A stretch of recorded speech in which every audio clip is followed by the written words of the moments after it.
Welcome to another episode of Cooking with Tree. On this edition, we're gonna be smoking a whole brisket. So, got this brisket at Costco.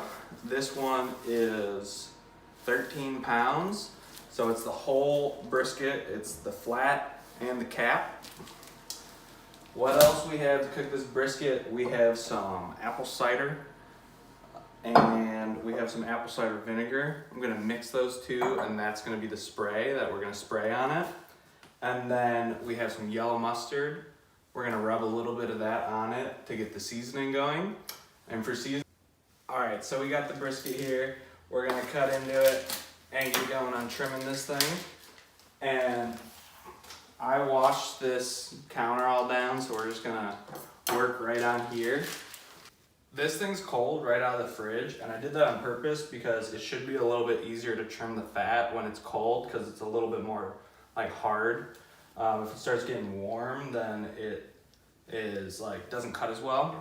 So for this, I'm just going to kind of square it off a little and then trim down the excess fat, but I still want to leave like a layer of fat, ideally like a 1/4 inch on the whole top of the thing. So like really I'm just cleaning it up and getting it trimmed.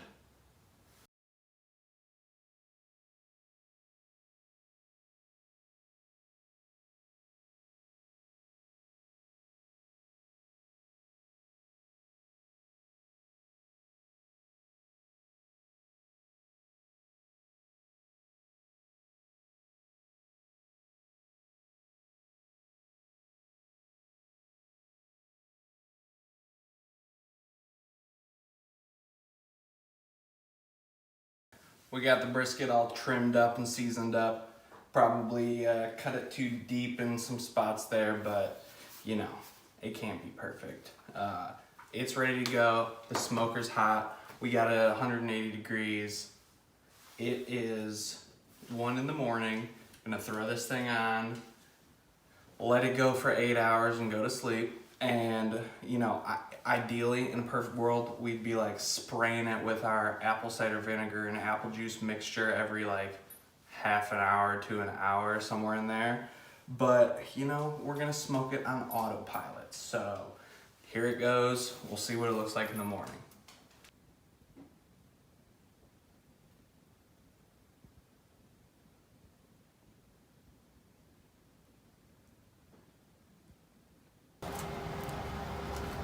All right, here it goes.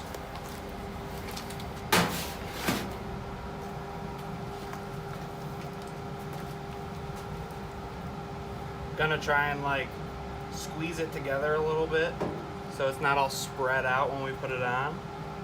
We'll just put it right in there in the center. Close the lid while we do this, but got the probe attachment. Plug that boy in. Just gonna stick this like deep and into the thickest part of the brisket.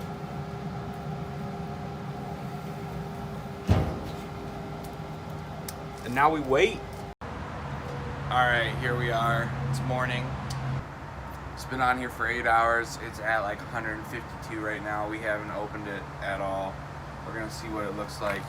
Come hither.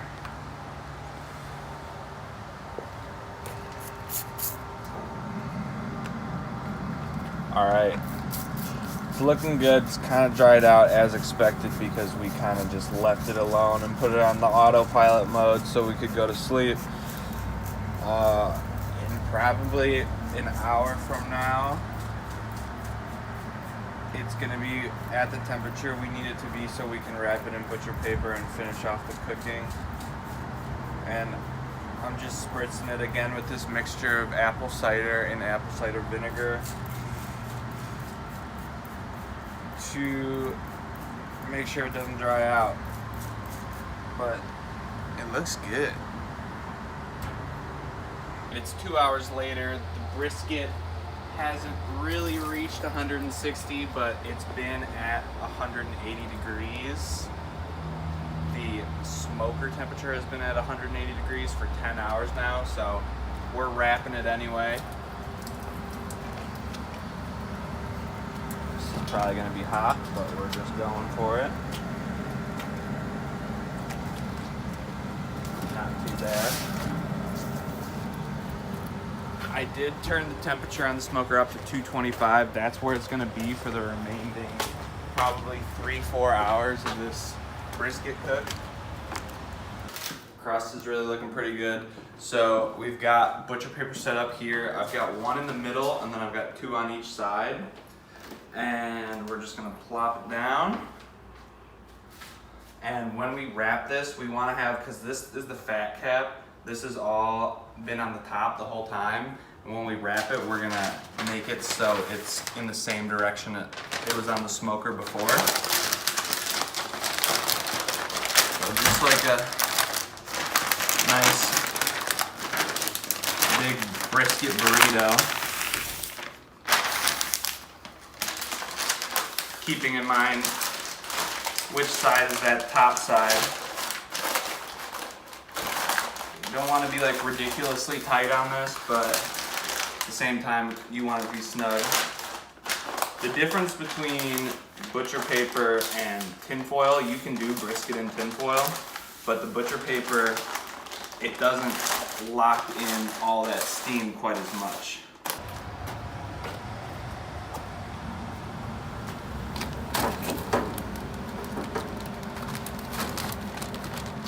I am gonna put the probe back in it. Just kind of stab it through there.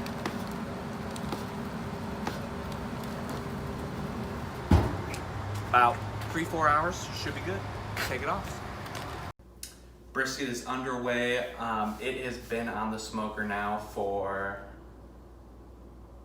it's been on the smoker for 14 hours, so it's probably gonna take 1.5 to 2 more hours and then it's gonna rest for an hour. We're gonna get going on our sides, so we are gonna do barbecue baked beans as well as jalapeno cheddar cornbread. So we've got the beans over here. These are dried. We haven't soaked them at all. We're just gonna throw them right into the Instant Pot with 8 cups of water and cook those first, and then we're gonna drain them. We're gonna combine all the rest of the ingredients, put it back in the Instant Pot, and then finish it off that way. So for the rest of the ingredients of the baked beans, we got an onion, jalapeno, we got this stupid hot little pepper from the back garden, some liquid smoke, ketchup, just some store-bought barbecue sauce, shout out to Aldi, brown sugar, and then bacon, which we are going to dice up and just cook off in the cast iron skillet. We're actually gonna split that between the two, and we're not gonna put a ton of bacon in either of these things because it's really just gonna be like a little addition. The rest of the ingredients to go in the cornbread are salt, baking powder, baking soda. We got an egg that we're gonna let get to room temperature, some jalapenos, honey, buttermilk, cheddar cheese, cornmeal, and then we've got butter that we are going to melt down and then let it get back to room temperature and just stay liquid, so it's like not super hot going in. Sugar and all-purpose flour. And then we are going to just leave the bacon grease in the cast iron pan when we saute those little bacon chunks, and then just kind of wipe some of the excess grease out and leave the rest, and we're just gonna bake it right in that cast iron skillet.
So the brisket is now done. It is 5:20, so it's been on just over 16 hours.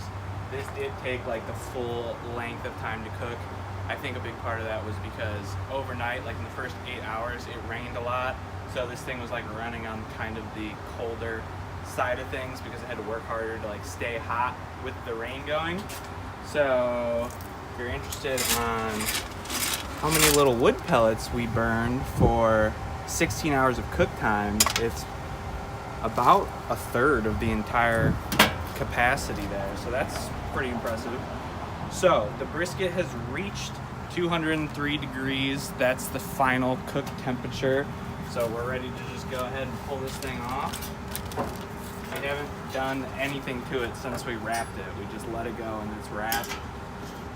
And take it off. And this is a really crucial step.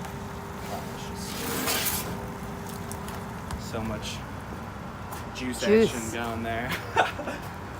It's probably gonna take an hour, if not hour 15 minutes, hour and a half to cool down. And we'll cut it somewhere around like 160 degrees. So it's super important to make sure you let this rest the proper amount of time, because if you cut it too soon, then the texture is not gonna be there. It's just gonna like seize up and it's gonna be tough and chewy. So to get that real like soft, just kind of fall apart texture, you need to rest it for the appropriate amount of time. So we're gonna check it at like 45 minutes and see where it's at, and then we'll be able to tell how long it's gonna take to cool down.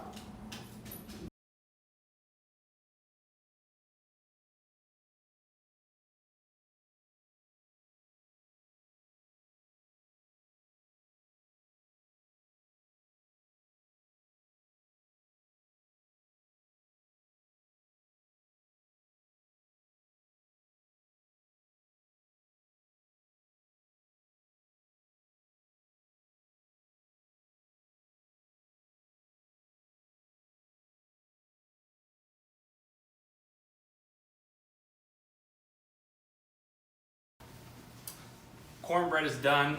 Just poked it with a toothpick and it's looking good. It's starting to get nice and crispy on top. Woo boy. Now, the brisket has been resting for about 50 minutes now, 55 minutes. So we're just gonna poke this into the brisket, see what we're working at. We got the instant read thermometer. All right. Okay, so it's at 175, so it's still kind of hot to cut. It'll probably be where we want it to be in like 20 minutes. So that's just gonna cool. Got the barbecue baked beans and Instant Pot just staying warm, so we're getting real close to barbecue feast time. All right, so now it's 7, so this thing has been resting for just over an hour and a half. Took a while to cool down to where it needs to be. So now we're gonna cut this thing. And then we're just gonna trim it up so that we're cutting against the grain. And yeah, this is always quite a lot of good liquids that are trapped in there. Looks pretty damn good. Woo. All right, so let's get this on the board. So where I'm gonna cut this is I'm gonna cut along the flap against the grain, and then when I get to the cap, I'm gonna rotate it, and then I'm gonna cut against the grain that way. And I'm just gonna cut thin slices.